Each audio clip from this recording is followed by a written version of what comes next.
Oke, siap saya juga. Kalaupun memang masyarakat kami yang dirugikan, bukan ibu yang datang, kami yang akan bertanggung jawab. Seperti itu. Bela rakyat Banten karena Allah. Benar Bu. Kalaupun memang ada yang dirugikan masyarakat kami yang akan bertahan di sini Bu. Betul. Bela rakyat Banten. Jangan berbicara Banten, jangan berbicara Banten. Bela duit. Bela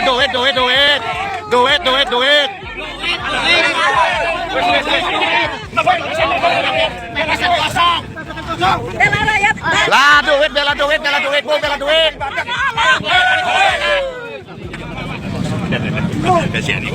Iya maksud. Iya, nggak boleh gitu juga. Jangan selalu memojokkan ini.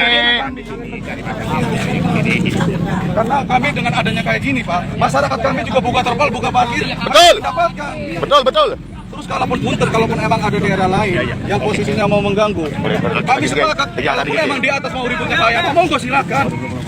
Ya udah, tapi yang di sini mohon lah. Kami rakyat kecil tidak mau urusan ini urusan itu tidak Pak. Yang penting masyarakat kami bisa dikasih pekerjaan, meskipun tidak banyak dia mendapatkan uang paling tidak.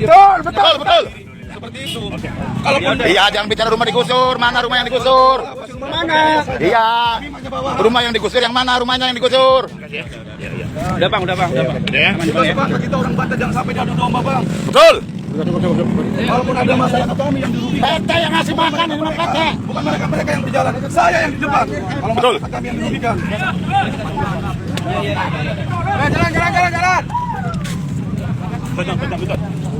Betul. Ini ada nasi mau bagi. Kalau komunikasi di ruang publik saja terbata-bata, salah dalam memilih kata, kacau dalam susunan kalimat, apalagi ketika bicara dalam ruang tertutup terkait dengan tugas eksekutif yang harus dilakukan terhadap sekian banyak menteri. Beratnya bukan alang kepala gitu kan. Orang ini, Pak Gibran ini, pakai kata Pak, benar tidak saya untuk mengatakan begitu ya?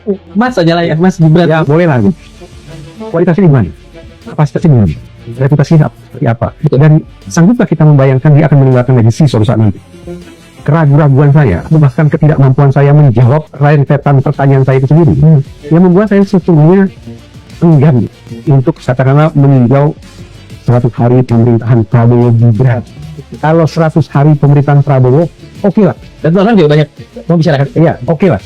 Tapi kalau ada kata Gibran di situ sebagai wakil presiden, ya, jadi saya tidak sedang menyinggung dia dari sisi pribadi. Oke, ya. Saya keberatan berbicara soal itu. Saudara Reza Indragiri, sebagaimana disebutkan oleh Tribun Jakarta, bahwa Anda itu seorang pakar psikologi politik ya. Mungkin karena kepakaran Anda di bidang psikologi politik itu, maka Anda lebih menunjukkan ya semacam gangguan psikologis ya. Anda begitu terganggu dengan adanya Gibran sebagai wakil presiden dari Pak Prabowo ya. Kok Anda bisa katakan ya bahwa Gibran itu harus disingkirkan atau dinetralisir oleh Pak Prabowo ya, guna mewujudkan asta cita nomor 7 ya, khususnya reformasi hukum poin 10, 17 dan 20, bahwa hal itu tidak akan terlaksana kalau ya faktor G yakni Gibran itu tidak disingkirkan atau dinetralisasi oleh Pak Prabowo. Saya pikir sebaiknya Anda menunjukkan saja kepakaran Anda di bidang psikologi politik itu. Sampaikan kepada Pak Prabowo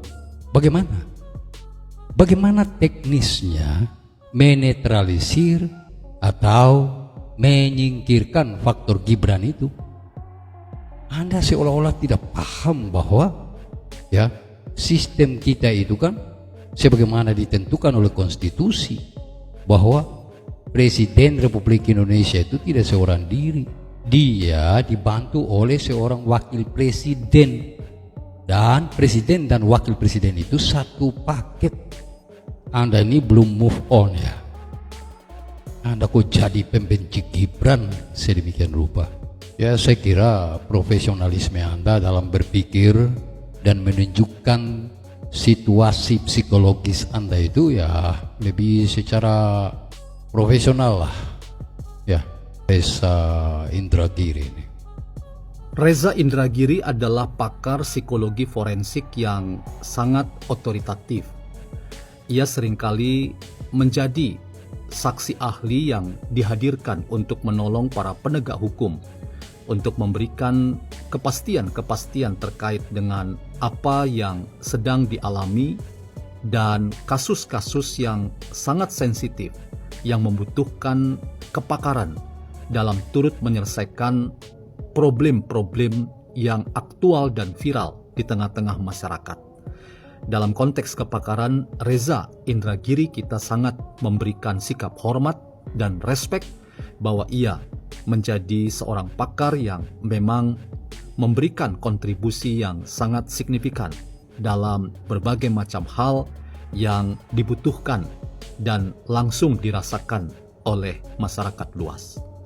Namun kali ini kepakaran seorang Reza Indragiri ketika ia diundang dalam sebuah wawancara dan diskusi, ia mengatakan bahwa Gibran Rakabuming Raka harus dipertanyakan kualitas, kapasitas, dan reputasinya.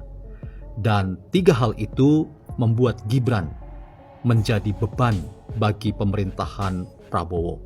Bahkan ia mengatakan 100 hari pemerintahan Prabowo itu serasa 100 tahun oleh karena ada beban di pundak Prabowo dari sosok yang bernama Gibran Rakabuming Raka. Teman-teman, Reza Indragiri kita acungkan jempol karena ia sangat pakar di bidang psikologi forensik. Kontribusi keilmuannya diakui dan ia menjadi salah satu otoritas dalam pakar dan bidang yang ia geluti, yang telah memberikan banyak solusi-solusi, khususnya para penegak hukum untuk mengambil keputusan tentang apa yang sedang dialami dan menjadi keluhan dan bahkan viral di masyarakat luas. Tetapi kali ini kepakaran seorang Reza Indragiri mati. Matinya kepakaran Reza Indragiri itulah tesis yang ingin saya sampaikan dalam diskusi kali ini.